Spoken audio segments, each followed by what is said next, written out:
الحمدللہ وحدہ لا شریک لہ والصلاۃ والسلام علی من لا نبی بعدہ۔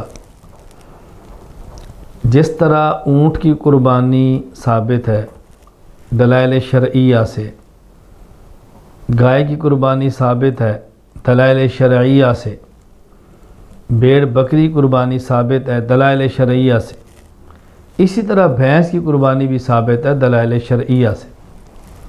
دلیل نمبر 1، الفردوس بمأثور الخطاب، جسے مسند فردوس دہلوی کے نام سے یاد کیا جاتا ہے۔ حضرت علی رضی اللہ تعالیٰ عنہ فرماتے ہیں، رسول اکرم صلی اللہ علیہ وسلم فرمایا، الجاموس تجزی عن سبعۃ فی الاضحیہ، قربانی میں بھینس 7 آدمیوں کی طرف سے کافی ہے۔ تو بھینس کا تذکرہ صاف حدیث مبارک میں موجود ہے کہ اس کو قربانی کے اندر دے سکتے ہیں۔ ایک بھینس 7 آدمیوں کی طرف سے قربانی میں کافی ہے۔ حضرت حسن بصری رحمۃ اللہ علیہ، جن کی وفات سن 110 ہجری میں ہے، مصنف ابن ابی شیبہ میں ہے، وہ فرماتے ہیں، الجاموس بمنزلۃ البقر، جو حکم گائے کا ہے وہی حکم بھینس کا ہے، بھینس گائے کے قائم مقام ہے۔ حسن بصری تابعی ہیں، اور حدیث کسے کہتے ہیں؟ نبی کا قول فعل تقریر، صحابی کا قول فعل تقریر، اور تابعی کا قول فعل تقریر۔ تو گویا ہم نے 2 حدیثیں اس پر پیش کی۔ نمبر 1 علی رضی اللہ تعالیٰ عنہ سے، جسے حدیث مرفوع کہتے ہیں۔ نمبر 3 حسن بصری، جسے حدیث مقطوع کہتے ہیں کہ تابعی کا قول ہے۔ دلیل نمبر 2، اجماع امت۔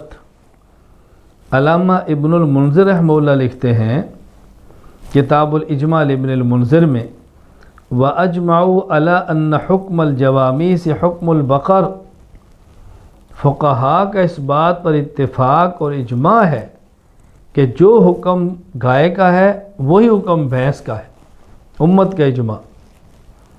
دلیل نمبر 3، قیاس شرعی۔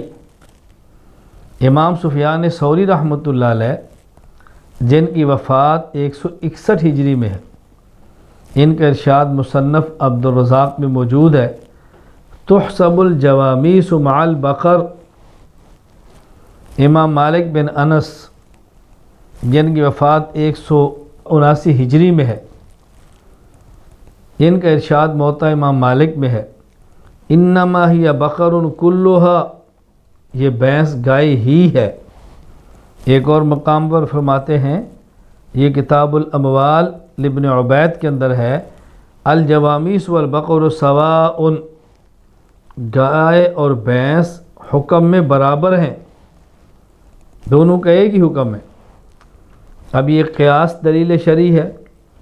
سفیان ثوری، امام مالک بن انس یہ فرما رہے ہیں کہ جس طرح گائے کا نصاب اللہ کے نبی نے فرمایا ہے، اتنی گائے ہوں تو زکوٰۃ ہے، بھینس کا نام لے کر زکوٰۃ نہیں بتائی، لیکن جو حکم گائے کی زکوٰۃ کا ہے وہی حکم بھینس کی زکوٰۃ کا ہے۔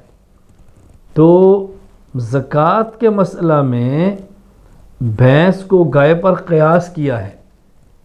اسی طرح ہم کہتے ہیں کہ قربانی کے مسئلے میں بھینس کو گائے پر قیاس کیا ہے، جو حکم گائے کا ہے وہی حکم بھینس کا ہے۔ تو قیاس کرتے ہوئے گائے پر بھینس پر زکوٰۃ ہوتی ہے، تو بھینس کو قربانی کے اندر دینا کیوں جائز نہیں ہے؟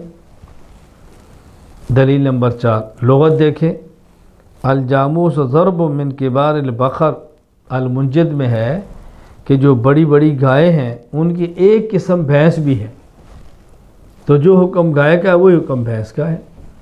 اس لیے غلط فہمی کے اندر مبتلا نہیں ہونا، کسی کے بہکاوے میں نہیں آنا، دائیں بائیں نہیں جانا۔